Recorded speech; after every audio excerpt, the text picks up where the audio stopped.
The University of Florida is in the middle of a lawsuit filed by a gun rights group who want more guns on campus. Ironically, early this morning, the university was also the site of a campus shooting.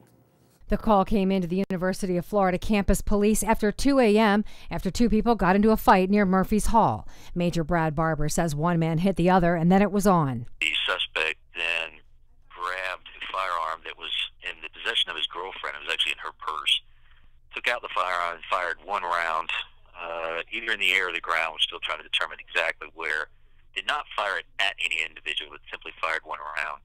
Barber says after the shot was fired, three people took off in a car. The victim, the actual girlfriend involved, and another friend then got into a vehicle and fled heading south through campus. They were quickly stopped by University of Florida police officers, made the determination as to what was taking place, and as that was unfolding, the suspect was actually observed walking along University Avenue by the Gainesville Police Department, taken into custody.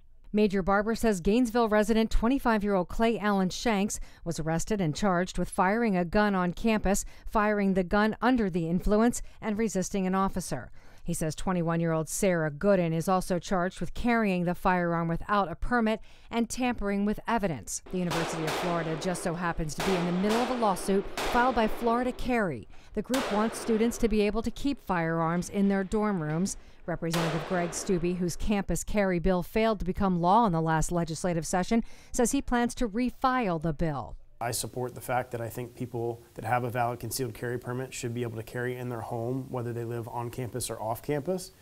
But from a legal perspective, I think it's cleaner to have the law changed. So hopefully we can get the law changed this coming year. Injuries reported in the early morning shooting on UF's campus, and both people charged were not students at the college.